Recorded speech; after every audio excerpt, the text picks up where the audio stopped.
में चले गया अगर तुम बड़ी दुखी हुई थी। हाँ, आपको कैसे मालूम? भगवान बोले अच्छा हुआ वो फल गिर गया, क्योंकि वो फल पूरा सड़ा हुआ था। सड़ा हुआ फल था, अच्छा हुआ वो गिर गया। बेटा तुमने फल लिया, पर बहुत लंबा समय हो गया, लाइन में लगे लगे लगे लगे, इतना घंटा, इतना समय, बड़ी मुश्किल से मुझे लग रहा था खत्म हो जाएगा, पर इतना समय बाद मुझे फल की प्राप्ति हुई। ले फल, जाओ। शंकर जी ने कहा अब तुम्हें वो सड़ा हुआ फल तो तुम्हारा चले गया, तुम्हें लग रहा था कि फल की डलिया भी खाली हो रही है, फल की डलिया भी खाली हो गई थी, पर तुम्हारा जब नंबर आया तब पेड़ से तोड़े हुए ताजे फल तुम्हें प्राप्त हो रहे हैं।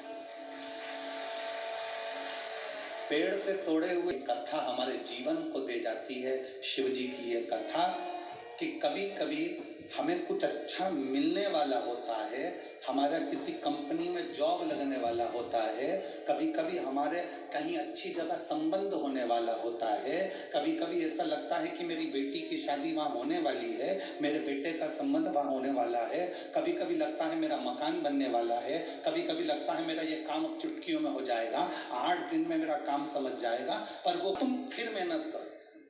अब मेहनत करोगे तो थोड़ा लंबा समय लग सकता है, एक पशुपति व्रत करोगे, 2 करोगे, 3 करोगे, 4 करोगे, थोड़ा समय लग सकता है।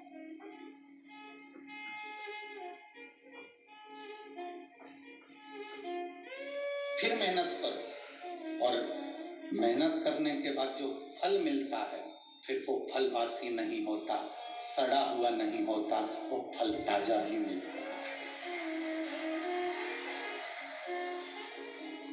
हम जल्दी हार जाते हैं, हम बहुत जल्दी हार जाते हैं, और इतनी जल्दी हम हार मान लेते हैं, इतनी जल्दी हार जाते हैं कि हम अपनी जिंदगी को ये समझ लेते हैं कि अब हमारा जीवन बेकार है और हम हमारे प्राणों को छोड़ ना। शिव महापुराण की कथा कहती है कि शंकर भगवान के सामने विष का कटोरा रखा था और उन्होंने विष पिया। जितना अमृत पीने वाले देवताओं का नाम आज तक लोग नहीं जानते, उतना विष पीने वाले का नाम बच्चा बच्चा जानता है। अमृत पीने वाले को देव कहते हैं और विष पीने वाले को महादेव कहते हैं। विष पीना कोई साधारण विषय नहीं है, विष पीना कोई साधारण सी बात नहीं है। थोड़ी देरी हो सकती, थोड़ा समय लग सकता है,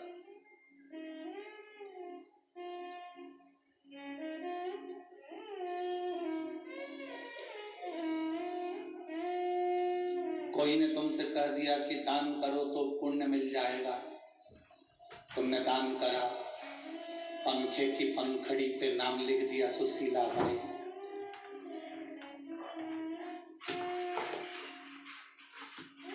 पंखा घूम रहा है तो सुशीला बाई भी घूम रही, चली गई फिर भी आसपास घूम रही।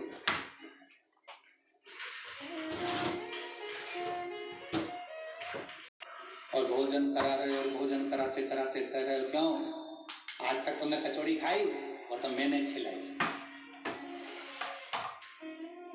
वो भोजन कराना व्यर्थ, वो व्यर्थ। पंखे पर नाम लिखा दिया, टीवी पर नाम लिखा दिया, वो व्यर्थ, उसकी कोई परिभाषा नहीं है।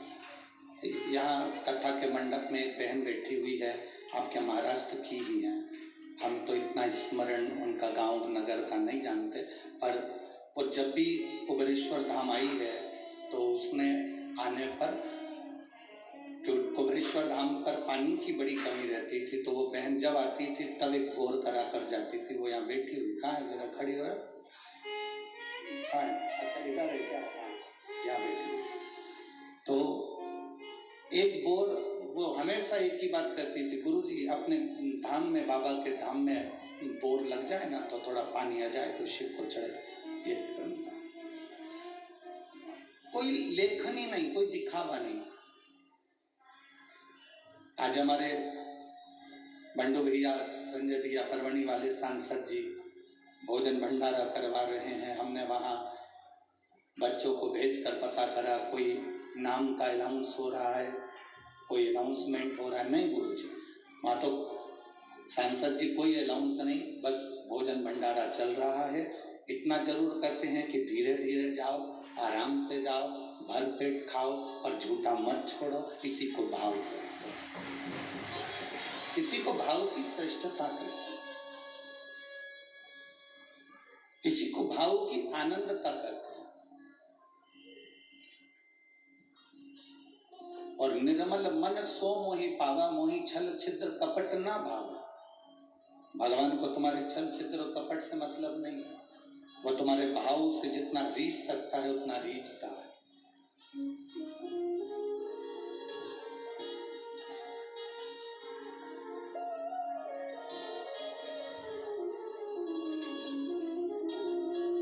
आज सुबेरे की बात है, एक यहीं के बालक ने पूछा कि गुरुजी सुबह जब हम पाठ कर रहे थे तब वो पूछ रहा था,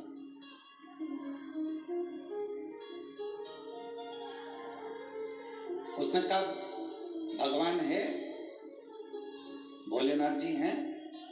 हमने कहा है?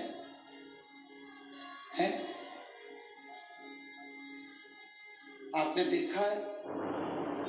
हमने कहा नहीं।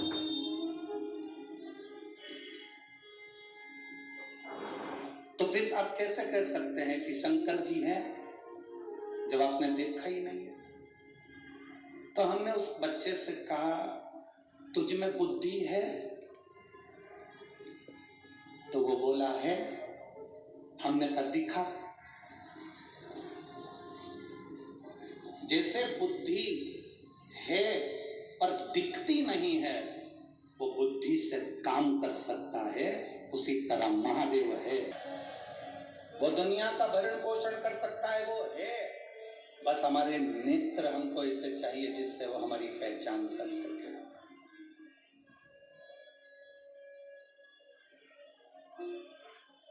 उन नेत्रों से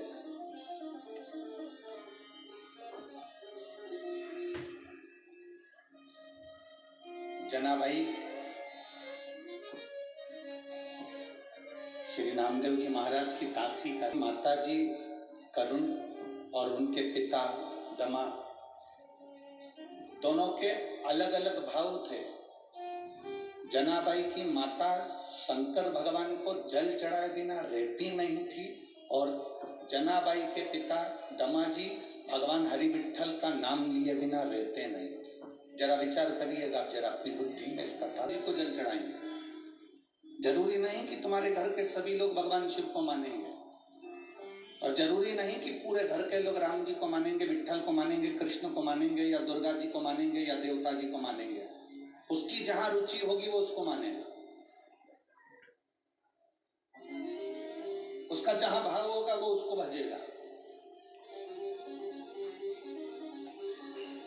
जैसे पार्वती मैया तप करती थी और उनके तप बल की परीक्षा लेने के लिए भगवान शंकर आ जाते थे, पर परीक्षा लेने के साथ में उनका कल्याण भी करते थे, उनको दर्शन भी देते थे।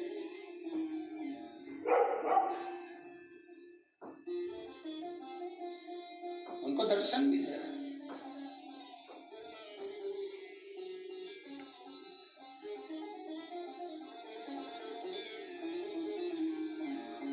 जब भीतर से भाव प्रकट होता है तो परमात्मा स्वयं आकर व्यवस्था करता है। स्वयं जब भीतर से भाव प्रकट होता है तो परमात्मा स्वयं आकर व्यवस्था करता है। स्वयं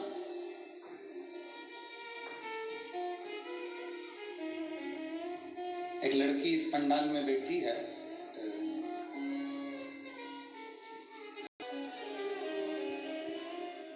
कहीं बैठी है क्या? अच्छा, ये बेटी है। अब इस बेटी को आप अगर देखेंगे इधर आ जाओ, दौड़ के आ।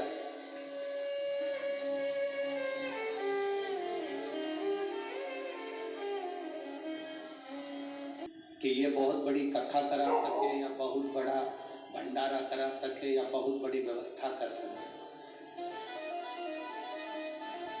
पर इस बेटी को मैं धन्यवाद इसलिए दूंगा, यहाँ भंडारे में लोग कम से कम 2 लाख से लेकर 2.5 लाख लोग प्रतिदिन भोजन कर रहे हैं और एक दिन का 2.5 लाख का भोजन इस बेटी ने करा दिया।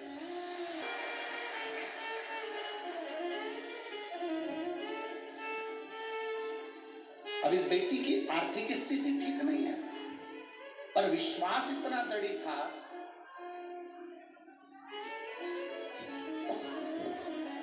भरोसा इतना दृढ़ था।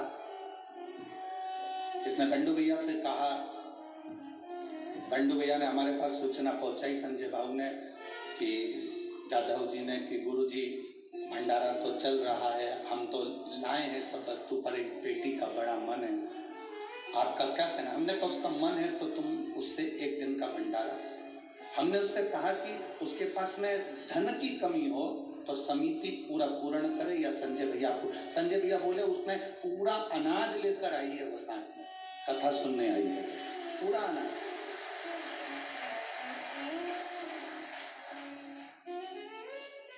कोई जरूरी नहीं कि आप बहुत बड़ा भंडारा करेंगे तो श्रेष्ठ कहलाएंगे। शिव महापुराण की कथा तो यहाँ तक कहती है कि पीपल के पेड़ के नीचे बिस्कुट का चूरा कर कर भी आप डाल देते हैं और चींटियां खा लेती है तो वो भी भंडारे से कम नहीं है, वो भी किसी भंडारे से कम नहीं है।